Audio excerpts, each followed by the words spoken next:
सांगितलं जातं की क्रांतीचा जन्मच मुळात अत्यंत वाईटातून होत असतो. एखादी गोष्ट, एखादी घटना, एखादा विषय वाईटाच्या रसात तळाला जाऊन पोचला की तिथं क्रांतीचा अंकुर फुटतो.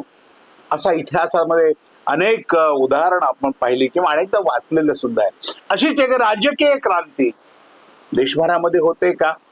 आणि या क्रांतीची सुरुवात पश्चिम बंगालमधल्या ममता बॅनर्जीच्या पराभवाने झाली आहे का, असा प्रश्न आता उपस्थित होतोय. आणि ममता बॅनर्जीचा पश्चिम बंगालमध्ये झालेला पराभव, त्यांच्या आमदारांचं फुटणं, त्यानंतर खासदार ममता बॅनर्जीचे फुटणं आणि त्यामुळे काँग्रेस पक्षाकडं एक नवं समीकरण, एक नवा विश्वास किंवा नवा आधार पार्टीला मिळणं, अशा अनेक नव्या गोष्टी जुळून येत आहेत का? किंवा काँग्रेस पक्षामध्ये काही पक्ष विलीन होत आहेत का? या अत्यंत महत्वाच्या विषयावर आज मी आपल्याशी बोलणार आहे. नमस्कार, मी राजू पाटील आणि आपण पाहत आहे रिंगल लाईव्ह. मित्रांनो, अजूनही आपण रिंगल लाईव्ह आपलं लोकप्रिय चॅनल सबस्क्राईब केलं नसेल, माझी आपल्याला विनंती आहे, जरूर सबस्क्राईब करा. आपल्या सर्वांच्या आशीर्वादाची आम्हाला नितांत आवश्यकता आहे. मी म्हणत होतो, क्रांतीचा जन्मच अत्यंत वाईटातून होतो. एखादी गोष्ट, एखादी क्रूरता रसात तळाला पोचली, शिगेला गेली, अगदी शेवट झाला त्या क्रूरतेचा किंवा त्या वाईट वर्तनाचा किंवा त्या वाईट वागण्याचा, त्या किंवा संबंधित अन्यायाचा, तर तिथं प्रतिक्रांतीची सुरुवात होते किंवा तिथं पूर्णपणे नव्या क्रांतीचा अंकुर जन्माला येतो. अशीच परिस्थिती देशाच्या राजकारणामध्ये सध्या झाली आहे. अत्यंत महत्वाची ही गोष्ट आहे. आणि मी आज आपल्याला जे बोलणार आहे, जे सांगणार आहे, ते भविष्यामध्ये आपल्या देशाची राजकीय दिशा नेमकी काय राहील, कशा पद्धतीनं देशाची राजकीय वाटचाल चालू राहील. खास करून विरोधी पक्ष आज जो विखुरलेला दिसतोय किंवा ज्या विरोधी पक्षामध्ये आज एकसंगता तुम्हाला मला दिसत नाही, त्यांची वाटचाल कशी राहील, या सगळ्या गोष्टीची उत्तरं आपल्याला तुम्हाला आजच्या या व्हिडिओच्या माध्यमातून मिळणार आहे. तुम्हाला शेवटपर्यंत या व्हिडिओवर टिकून सुद्धा राहायचं आहे. मित्रांनो, पश्चिम बंगालमध्ये ममता बॅनर्जीचा दारुण पराभव झाला आणि पराभव झाल्यानंतर एवढ्यावरच थांबला नाही. अगदी ममता बॅनर्जी विरोधी पक्षामध्ये पराभूत झाल्यानं बसल्या नाहीत, तर त्यांचे आमदार जवळपास 58 आमदार हे पूर्णपणे भारतीय जनता पार्टीने एक नियोजनबद्ध कट करून त्यांना बाजूला काढला आणि स्वतंत्र गट म्हणून त्यांना मांडण्यात आलेली. एवढ्यावरच थांबली नाही भारतीय जनता पार्टी, एवढ्यावर थांबली नाही. महाराष्ट्रामध्ये जशी शिवसेनेची अवस्था केली, जशी राष्ट्रवादी काँग्रेस पक्षाची अवस्था केली, त्याही पेक्षा बत्तर अवस्था करण्याचे प्रयत्न त्यांनी ममता बॅनर्जी यांच्या बाबतीमध्ये सुरू केलेले आहे.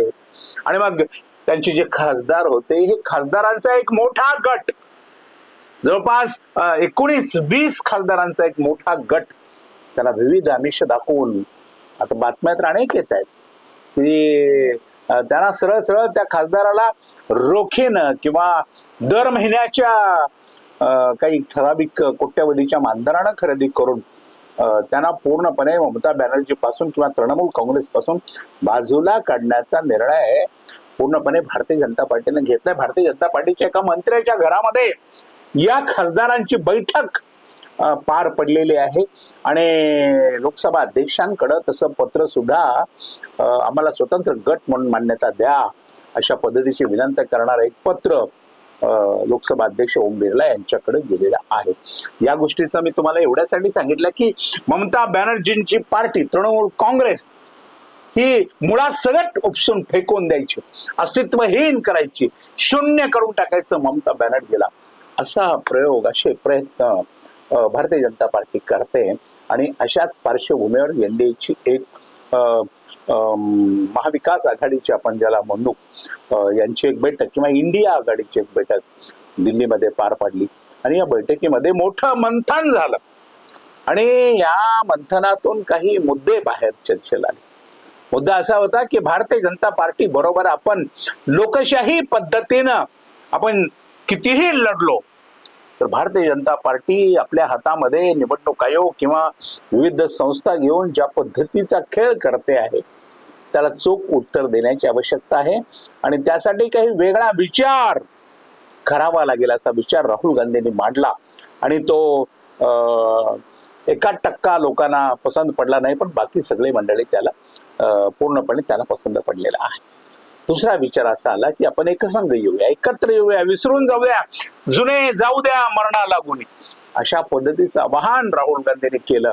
आणि मग काँग्रेस पासून बाजूला झालेले किंवा काँग्रेसचे शकल पडून प्रादेशिक स्तरावर वेगवेगळे जे पक्ष झालेले आहेत, जसे की शरद पवारांची राष्ट्रवादी काँग्रेस, जगनमोहन रेड्डी यांची YSR काँग्रेस, ममता बॅनर्जी यांची तृणमूल काँग्रेस, यासारखे जे काँग्रेसच्याच मूळ विचाराचे परंतु बाजूला गेलेल्या लोकांनी आता एकत्र यावं. आपला प्रादेशिक पक्ष, आपला प्रादेशिक वाद हा सगळा बाजूला ठेवून एक प्रबळ विरोधक म्हणून पूर्णपणे देशाच्या संरक्षणासाठी, लोकशाहीच्या हितासाठी, लोकशाही संविधान वाचवण्यासाठी एकत्र यावं अशा पद्धतीचा सूर आता केंद्रामध्ये उमटलेला आहे. आणि केवळ सूरच उमटला नाही, केवळ चर्चा सुरू झाली नाही, तर त्या पद्धतीचं काम पूर्णपणे सुरू झालंय. YSR काँग्रेसचे जगनमोहन रेड्डी हे लवकरच अधिकृतपणे आपला जो पक्ष आहे YSR काँग्रेस हा आता काँग्रेसमध्ये विलीन करायला तयार झालेले असल्याची एक अत्यंत महत्वपूर्ण बातमी आपल्यापर्यंत येऊन पोहोचली. YSR काँग्रेसचे जवळपास 4 लोकसभा सदस्य आहेत जगनमोहन रेड्डीचे लोकसभेमधले, आणि काही 10-11 आमदार वगैरे त्यांचे आहे, आणि ते पूर्णपणे आता आपला पक्ष काँग्रेस पक्षामध्ये विलीन करण्याच्या तयारीमध्ये आहेत. लवकरच ही बातमी आपल्या पुढे येऊन पोहोचेल. या एका घटनेवरून आणखीन एक नवा प्रयोग होतोय की ममता बॅनर्जी आणि सोनिया गांधी यांच्यामध्ये अतिशय सकारात्मक पद्धतीनं दोघांनी एकत्र येण्याचा निर्णय झाल्याच्या बातम्या आहेत.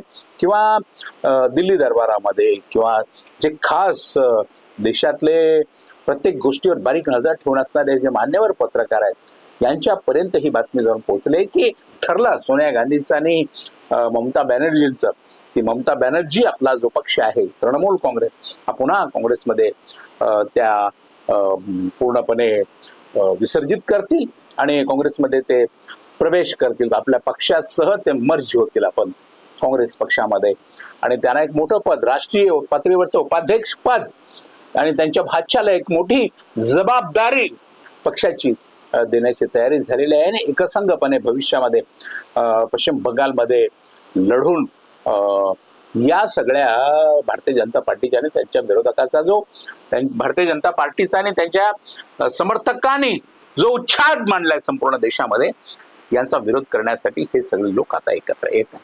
दुसरीकडे शरद पवारांच्या राष्ट्रवादी काँग्रेस शरद पवार गट याची सुद्धा दिल्लीमध्ये चर्चा सुरू झाली. की शरद पवार हा आपला राष्ट्रवादी काँग्रेस जो त्यांचा स्वतःचा गट आहे, शरदचंद्रजी पवार पक्ष, तुतारी वाजवणारा माणूस हे ज्यांचं जे चिन्ह आहे, त्यांच्यासह ते आता काँग्रेस पक्षामध्ये लवकरच तेही विलीन होतील असं सांगितलं जात आहे. अधिकृतपणे शरद पवारांच्याकडनं तसं सुतोवाच झालं नसलं तरी काही दिवसापूर्वी एका मुलाखतीत शरद पवार असं म्हणाले होते की प्रादेशिक पक्ष जे आहे या प्रादेशिक पक्षाचं प्रादेशिक अस्तित्व भविष्यामध्ये संपून जाईल आणि भारतीय जनता पार्टी कुठल्याही प्रादेशिक पक्षाला जिवंत ठेवणार नाही, अशा पद्धतीचं विधान त्याने एका मुलाखतीमध्ये केलं होतं. आता जर ही मोहीम सुरू झाली असेल केंद्रामध्ये, काँग्रेस पक्षाच्या विचाराचे काँग्रेसपासून फुटून बाजूला गेलेल्या सगळ्या लोकांनी एकत्र यायचं, तर शरद पवारांचा, त्यांच्या पक्षाचा, सुप्रिया सुळेंचा सुद्धा त्यामध्ये मोठा सहभागी असेल. आणि फार आडेवेळे न घेता शरद पवारही काँग्रेस पक्षामध्ये आपला पक्ष पूर्णपणे मर्ज करतील, विलीन करतील. या गोष्टीचा अर्थ असा आहे की काँग्रेस पक्षामध्ये 3 प्रादेशिक पक्ष जे त्यांच्याच मूळ शाखा आहेत, त्या केवळ तृणमूल काँग्रेस ममता बॅनर्जीचा, किंवा YSR काँग्रेस जगनमोहन रेड्डीची, किंवा शरद पवारांची राष्ट्रवादी काँग्रेस शरद पवार गट, हे पूर्णपणे आता काँग्रेसमध्ये मर्ज होतील किंवा त्यांचं विलिनीकरण होईल. असं घडलं तर आज काँग्रेसकडे 100 लोकसभेतले खासदार आहेत, त्यामध्ये 21 नव्या खासदारांची भर पडेल आणि काँग्रेसची संख्या जी आहे ते 121 वर जाईल. राज्यसभेमध्ये आज काँग्रेस पक्षाचं स्वतंत्रपणे 30 खासदारांचं बळ आहे आणि राज्यसभेतलं विरोधी पक्ष नेतेपद सुद्धा पूर्णपणानं काँग्रेस पक्षाकडे आहे.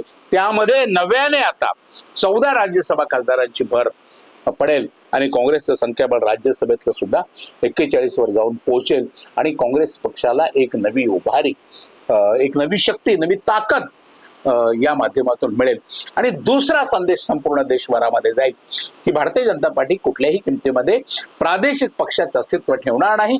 सगळे प्रादेशिक पक्ष संपूर्ण उद्ध्वस्त करून भारतीय जनता पार्टी टाकल्याशिवाय राहणार नाही. कारण भारतीय जनता पार्टीच्या खास करून राष्ट्रीय स्वयंसेवक संघाची जी विचारधारा आहे, ही विचारधारा प्रादेशिक पक्षाला जिवंत ठेवणारी विचारधाराच नाही, ती एकपक्षीय पद्धतीचं समर्थन करणारी ती विचारधारा आहे. आणि देशामध्ये फक्त भारतीय जनता पार्टीच राहिली पाहिजे, बाकी सर्व पक्ष संपून गेले पाहिजे, अशा पद्धतीचाच तो RSSचा विचार आहे. आणि अशा नेमक्या वेळेला काँग्रेसचे हे 3 पक्ष जर एकत्र येऊन काँग्रेसमध्ये त्यांचं विलिनीकरण झालं तर काँग्रेसची ताकद वाढेल. आणि दुसरा संदेश देशभरामध्ये आता असा चाललेला आहे, निर्माण झालेला आहे की भारतीय जनता पार्टीचा विरोध करण्याची ताकद, भारतीय जनता पार्टीच्या विरोधामध्ये सक्षमपणे उभे राहण्याची आणि काय म्हणू आपण त्याला की डोळ्यात डोळे घालून भारतीय जनता पार्टीला प्रश्न विचारण्याची ताकद फक्त राहुल गांधी आणि त्यांच्या काँग्रेस पक्षामध्ये आहे, इतरांमध्ये ते दिसत नाही. त्यामुळं भविष्यात एक नवं समीकरण या माध्यमातून आता आपल्या देशाच्या राजकारणामध्ये निर्माण होत आहे. निवडणुकांना आणखीन 3 वर्षाचा जवळपास वेळ आहे आणि या काळामध्ये बरंच पाणी पुलाखालून वाहून जाणार आहे. या 3 पक्षाचं तर विलिनीकरण होईलच होईल, पण आणखीन 4 पक्ष जे प्रादेशिक पक्ष आहेत, ज्या पक्षाची विचारधारा ही काँग्रेस पक्षाच्या विचाराशी मिळती जुळती आहे, ही सगळी मंडळी भविष्यात एकत्र येण्याच्या दृष्टीने आता विचार करीत आहे. आणि असं घडलं तर भारतीय जनता पार्टीचा पराभव करण्यासाठी जी ताकद, जी कुवत, जी क्षमता विरोधकांच्याकडे लागते ती त्या माध्यमातून निर्माण होईल. लोकशाहीच्या रक्षणासाठी किंवा राज्यघटनेच्या रक्षणासाठी, संविधानाच्या रक्षणासाठी देशामध्ये प्रबळ विरोधी पक्ष असणं अत्यंत आवश्यक असतं. आणि आता देशामध्ये प्रबळ विरोधी पक्षाच्या पुनर्स्थापनेला या माध्यमातून सुरुवात झालेली आहे आणि ही बाब लोकशाहीसाठी आणि भारतीयांसाठी अत्यंत महत्वाची आहे. या विषयावर तुम्हाला काय वाटतं जरूर कमेंट करा आणि पाहत रहा रिंगण लाईव्ह, आवाज महाराष्ट्राचा.